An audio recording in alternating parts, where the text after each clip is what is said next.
Bien-aimés frères et bien-aimées sœurs qui me suivent partout à travers le monde. Je m'appelle le pasteur Nkunku Christ Dali de l'église Christ Rédempteur Tabernacle de Pointe-Noire, République du Congo, Brazzaville. Je viens par cet audiovisuel pour essayer d'ajouter un plus à la foi des enfants de Dieu qui sont paniqués et qui se souillent un peu dans leur peur à cause de tout ce que les réseaux sociaux et les médias sont en train de dire concernant le Covid-19. Je ne viens pas tellement pour parler de ça, mais j'aimerais quand même dire quelque chose à ce sujet, pour édifier l'épouse de Jésus-Christ partout à travers le monde. Notre Dieu est réel et il est vivant. Il n'est pas mort. Vous comprenez, frère? Frère Bana me dit que chaque maladie, peu importe le jour qu'on peut lui donner, c'est un démon. Covid-19, c'est un démon. Et ce démon n'a rien à voir avec les enfants de Dieu. Pendant que nous sommes en train de parler sur la terre, l'ange de la mort est ici très opérationnel, en train de recueillir les victimes que Covid-19 est en train de faire, pour les conduire, les acheminer au séjour des morts. Et la Bible dit, je m'en vais rapidement lire dans les Saintes Écritures, dans Proverbes chapitre 27, à partir du verset 20. Les séjours des morts et l'abîme sont insatiables. De même les yeux de l'homme sont insatiables. Les séjours des morts et l'abîme sont insatiables. De même les yeux de l'homme sont insatiables. Depuis que le monde est monde, tous ceux qui meurent vont dans le séjour des morts. Mais qu'est-ce que notre Seigneur Jésus-Christ a dit dans Matthieu chapitre 16 à partir du verset 17 jusqu'au verset 18? Lorsqu'il a posé la question de savoir ce que les gens pensaient de lui, le Fils de l'homme.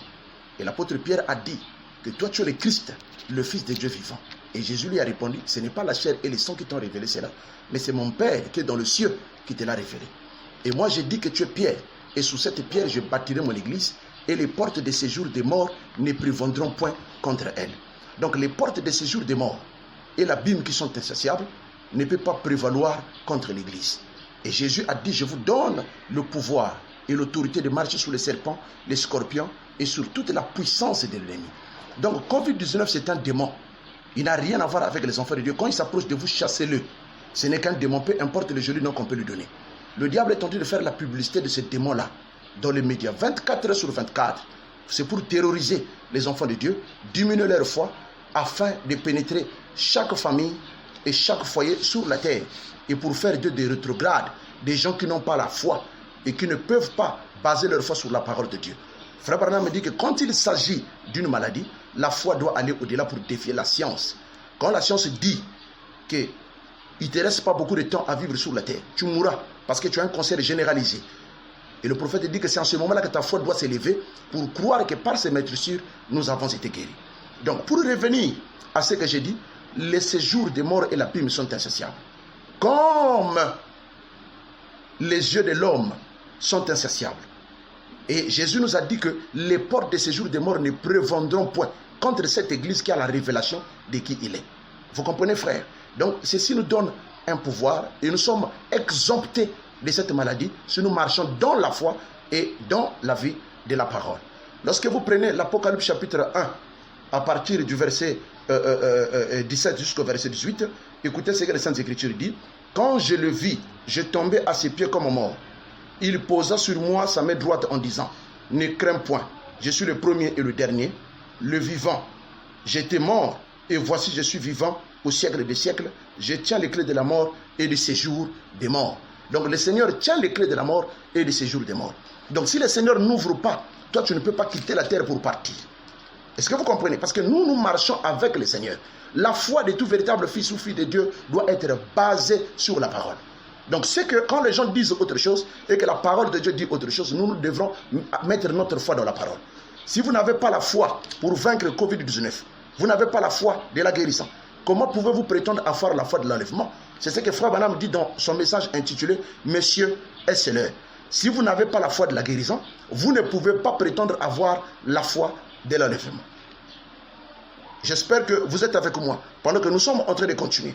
Ainsi, j'aimerais lire une écriture ici, dans les Saintes Écritures, avant d'avancer, une écriture qui parle des maladies, de ces maladies-là, de ces pandémies-là, que le Seigneur avait mis expressément dans les Saintes Écritures pour pouvoir aider son peuple sur la terre. Et nous allons rapidement retrouver cette écriture dans Psaume 91. Donc, comme j'étais en train de dire, je reviens pour aller avec le psaume 91. Je vais dire quelque chose, frère. J'aimerais que vous puissiez suivre ici attentivement ce que les Saintes Écritures disent. Dieu a gardé ses secrets dans la parole. Dans la parole de Dieu, il y a toutes les solutions sur tous les problèmes qui surviendraient sur la terre. Parce que Dieu est Dieu, il connaît la fin dès le commencement. Dieu n'est pas étonné de voir que Covid-19 est apparu, qui est devenu une pandémie mondiale, qui est en train de faire autant de monde, autant de morts. Et les enfants de Dieu se suivent dans leur peur. Vous n'avez pas le droit de vous suivre dans votre peur. Dieu a dit dans Psaume 24, il dit qu'à l'Éternel la terre, le monde et ceux qui l'habitent. Car il l'a fondé sur les eaux et l'a affermi sur des fleuves. Le monde appartient à Dieu. Maintenant, écoutez ce qu'il dit ici sur le psaume 91. C'est le psaume qui traite les maladies, qui traite les virus, qui traite chaque pandémie qui peut s'élever sur la terre. Vous, fils de Dieu, filles de Dieu, comprenez bien ce que les Saintes Écritures vont dire ici. Ceci est votre écriture de base. Chaque fois qu'une pandémie s'élèvera sur la terre, utilisez cette écriture pour la prière. Le matin comme le soir. Comme Frère Branham dit, n'oubliez pas la prière en famille. Vous réunissez votre famille. Et dans la prière de famille que vous faites ensemble, vous citez cette écriture le matin, vous citez cette écriture le soir. Écoutez ce que les Saintes Écritures disent ici, Psaume 91. Celui qui demeure sous l'abri du Très-Haut repose à l'ombre du Tout-Puissant. Je dis à l'Éternel mon refuge et ma forteresse, mon Dieu en qui je me confie. Car c'est lui qui te délivre du filet de l'oiseleur, de la peste et de ses ravages. Ici, il parle de la peste, qui est même plus virulent que le Covid-19. De la peste et de ses ravages. Il te couvrira de ses plumes, et tu trouveras un refuge sous ses ailes. Sa fidélité est un bouclier et une cuirasse. Tu ne craindras ni la terreur de la nuit, ni la flèche qui vole le jour, ni la peste qui marche dans les ténèbres, ni la contagion qui frappe en plein midi. Que 1000 tombent à ton côté et 10 000 à ta droite, tu ne seras pas atteint. De tes yeux seulement tu regarderas et tu verras la rétribution des méchants. Car tu es mon refuge, ô Éternel, tu fais du Très-Haut ta retraite. Voici l'écriture qui traite les pandémies qui peuvent survenir sur la terre. Psaume 91. Et pour terminer avec ce chapitre de Covid-19, j'aimerais prendre l'écriture de Jean. Ici, je vais lire la prière sacerdotale du Seigneur avant de quitter la terre pendant qu'il est en train de prier pour l'Église. Jean chapitre 17, à partir du verset 15 et jusqu'au verset 16. Écoutez ce que le Seigneur dit. Je ne te prie pas de les ôter du monde, mais de les préserver du mal. Ils ne sont pas du monde, comme moi, je ne suis pas du monde. Jésus-Christ, quand il prie le Père, il demande au Père, je ne te prie pas de les ôter du monde, mais préserve-les du mal. Donc, le Seigneur ne demande pas au Père de nous enlever de la terre. Il ne demande pas au Père de nous laisser mourir, mais de nous garder dans le monde, mais de nous préserver du mal. Parce que nous sommes censés être la lumière qui brille au sein des ténèbres. Maintenant, si le Seigneur n'ouvre pas, lui qui tient les clés de la mort et des séjours des morts, tu ne peux pas rentrer. Donc, la maladie, que ce soit Covid-19, ou une pandémie qui peut être encore plus dangereuse, qui peut apparaître sous la terre. Comme le prophète dit, dans Question-Réponse prêché 1964, Question-Réponse numéro 1, il dit qu'il y aura des maladies qui apparaîtront dans les derniers jours, et ces maladies-là seraient même dans les œufs que nous mangeons là. Quel que soit ce qui apparaîtra sur la terre, nous avons les Saintes Écritures. Les Écritures qui sont comme un bouclier censé protéger les croyants. Voici maintenant le secret, frère. Le secret se trouve dans 3 Écritures. Ça se trouve dans Psaume 91, ça se trouve dans Jean chapitre 17, le verset 7, ça se trouve dans Apocalypse 17, Apocalypse 1, le verset 17 à 18. Ça, c'est le secret ou le bouclier qui va te protéger toi-même, toute ta famille, tes frères, ton église, contre chaque pandémie ou contre chaque maladie qui pourra s'élever sur la terre, maintenant et même dans les jours à venir. Je répète, voici le secret. Le secret, c'est Psaume 91. Et le secret, c'est Jean chapitre 17, le verset 16. Le secret, c'est Apocalypse chapitre 1, le verset 17 et le verset 18. Psaume 91, Jean 17, le verset 16, Apocalypse chapitre 1, le verset 17 à 18. Je pense que vous avez compris ce qu'il faut faire quand il s'agit d'attaquer une pandémie, que ce soit la peste noire qui était apparue entre-temps et qui avait disparu. J'ai aussi entendu à la télé, non, en Afrique, ça n'a pas encore atteint le pic. Vous ne comprenez absolument rien. Les démons comme le Covid-19, la peste noire, dans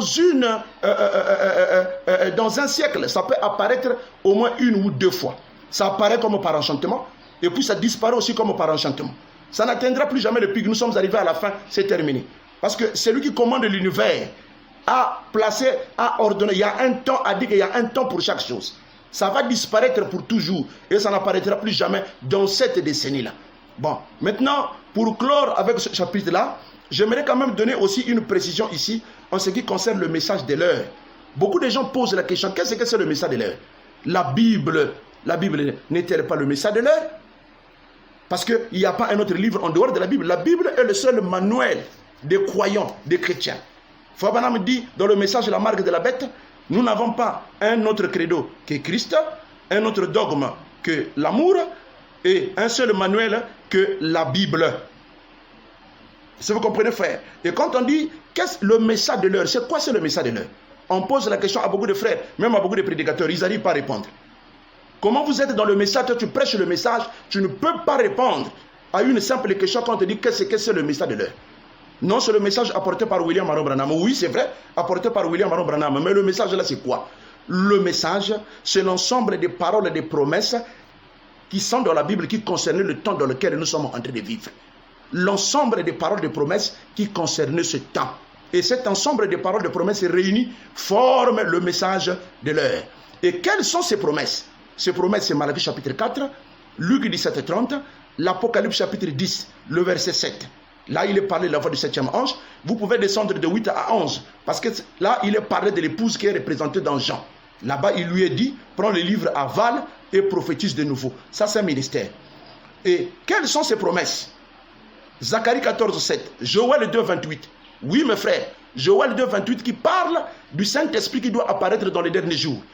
J'ai entendu un prédicateur dire que non, au temps des apôtres, ce n'était pas le dernier jour c'est aujourd'hui. Non. Frère Branham interprète dans le message pourquoi, qu'est-ce que le Saint-Esprit, et dans le message les 5 identifications précises de la véritable Église de Dieu vivant. Il dit que le dernier jour, c'est le dernier 2000 ans. C'est comme ça qu'il définit le dernier jour. Donc depuis Christ jusqu'à aujourd'hui, le dernier 2000 ans. C'est comme ça qu'il définit cela dans le message. Qu'est-ce que le Saint-Esprit? Et les 5 identifications précises de la véritable Église de Dieu vivant. Quelles sont ces promesses? Je répète, Malachie chapitre 4, Apocalypse 10, de 1 à 7, et de 8 aussi à 11, Luc 17, 30, Zacharie 14, 7, Joël 2, 28, Jean 14, 12, et ainsi de suite. L'ensemble des paroles et des promesses qui concernaient le temps de la fin réunis forment le message de l'heure. Et Dieu a choisi son homme pour prêcher ces promesses, c'est le prophète William Marion Branham. Voilà le message de l'heure. C'est un message qui sort de la Bible. Vous voyez, parce que dans la Bible, il y a des écritures que Dieu avait déjà accomplies dans le temps passé. Il y a des écritures que Dieu accomplit maintenant. Et il y a des écritures qui vont s'accomplir dans le futur. Voilà ce que c'est le message de l'heure. Nous ferons bien d'autres interventions audiovisuelles pour que le monde entier nous écoute, frères. Quand nous parlons de la foi de l'enlèvement, dont nous sommes en train de parler, le prophète dit, vous ne pouvez pas avoir la foi. Si vous n'avez pas la foi dans la guérison, vous ne pouvez pas avoir la foi de l'enlèvement. Donc j'attire encore l'attention des gens ici qui se suivent dans leur peur concernant le Covid-19. Non, non, non. Un chrétien ne peut pas avoir peur de cela. Ce démon n'a rien à voir avec vous. Donc je le répète ici pour dire que si vous n'avez pas la foi de la guérison, vous ne pouvez pas avoir la foi de l'enlèvement. Et qu'est-ce que c'est la foi de l'enlèvement? La foi de l'enlèvement, c'est la foi parfaite. Et la foi parfaite n'a que 2 volets. Croire à l'infaillibilité de Dieu, l'infaillibilité de sa parole, et croire en ce que Dieu a fait de vous. C'est ça le problème aujourd'hui avec les croyants. Ils ne croient pas en ce qu'ils sentent. Voilà pourquoi vous n'avez pas assez d'autorité pour chasser ces démons-là. Frère Branham dit dans le message de la foi parfaite, Jésus vivait dans le monde de la foi parfaite parce qu'il croyait en ce que le Père avait fait de lui. Et lit également dans la Bible, il dit aucune goutte de pluie ne tombera sur la terre, sinon à ma parole. Il priait encore avec instance, quand le temps était arrivé où le jugement de Dieu devait quitter pour que la pluie tombe. Il priait avec instance et Dieu envoyait la pluie. Et la Bible dit que Élie était un homme de la même nature que nous. Il y a certaines choses que nous pouvons arrêter. C'est parce que jusqu'à aujourd'hui, les chrétiens ne comprennent pas qui ils sont. Vous êtes encore là, squatté sur le média. Et quand on dit quelque chose, vous tremblez. Oh là-bas, il faut qu'il y ait une solution. Votre solution vient de l'Éternel. C'est ce que vous devez comprendre. Votre solution vient de l'Éternel. Frère Branham dit ceci, que Dieu est un Dieu surnaturel. Il a un peuple surnaturel au milieu duquel est prêché un évangile surnaturel. Il y a quelqu'un qui commande l'univers. Dieu est vivant. Il n'a pas abandonné la terre. Donc tout ce qui se passe, lui, il a son dernier mot. Toi qui trembles là, toi qui es en train de trembler, le Seigneur te connaît. Tu n'as aucune raison de trembler. Tout ce que tu as à faire, c'est de croire à la parole de Dieu. J'ai déjà donné le secret. Et c'est le temps pour tous ceux qui sont rétrogrades, qui avaient abandonné le message, de revenir dans le message. Je suis aussi, quand je passe dans les marchés et dans les discothèques, ce garçon qui est en train de parler là, qu'on appelle Maurice Bota, qui est en train de condamner le message. Non, il était dans le message, et puis il est sorti, il attaque le message, et beaucoup de gens le croient. Mes frères et mes sœurs, que vous soyez pentecôtistes, baptistes, presbytériens, catholiques, j'aimerais attirer ici votre attention. Ce n'est pas parce que quelqu'un était quelque part et qu'il est sorti, et que l'endroit où il est sorti, cet endroit-là est faux. C'est pas vrai. Lorsque vous rentrez dans les Saintes Écritures, vous verrez que dans Matthieu chapitre 10, Jésus a choisi 12 disciples. Et quand vous prenez encore Luc chapitre 10, il choisit encore 70 qu'il a envoyé 2. Donc le total des disciples s'est élevé à 82. Mais dans Jean chapitre 6, à partir du verset 70, 71 jusqu'en bas, Jésus-Christ dit, si quelqu'un ne mange pas ma chair et ne boit pas mon sang, n'a pas la vie en lui-même. Les 70 disciples qui étaient avec Christ l'avaient abandonné. Ils étaient tous partis. Et quand Jésus est retourné, il n'a vu que 12. Et vous les 12 ne voulez pas partir? Pierre a pris la parole en disant, à qui irons-nous, Seigneur? Nous savons que c'est toi qui détiens les paroles de la vie. Pourquoi les 70 avaient quitté? Alors que le même Jésus dit que personne ne peut venir à moi si le Père qui me l'a donné l'a tiré premièrement. Donc même les 70 là ont été attirés par le Père. Mais pourquoi le Seigneur les a laissés partir?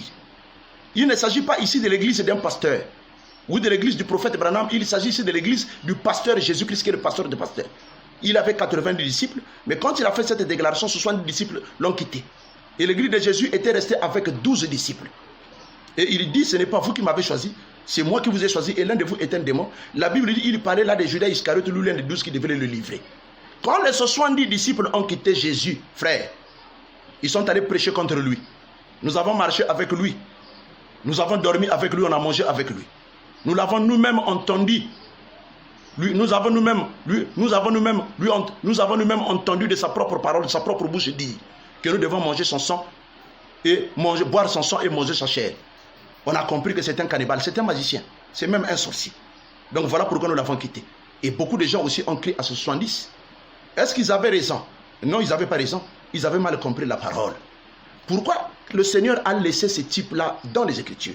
Il voulait montrer par là, les gens peuvent être appelés par le Dieu, par le Dieu Tout-Puissant, et ils peuvent venir dans la vérité, prêcher même cette vérité, et à la fin abandonner même cette vérité pour laquelle ils ont été zélés.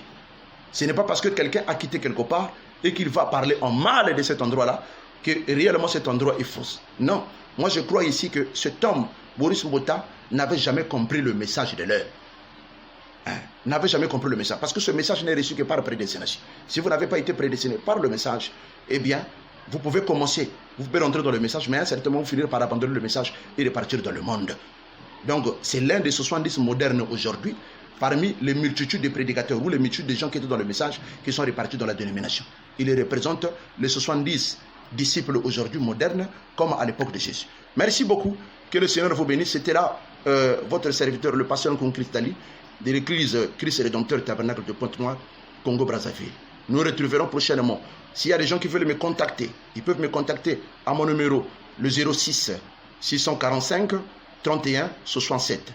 06 645 31 67. Et si les gens aussi veulent me contacter, ils peuvent me contacter par youtube.com Aigle Shalom TV. youtube.com Aigle Shalom TV. Que le Seigneur vous bénisse. Merci beaucoup et je vous remercie.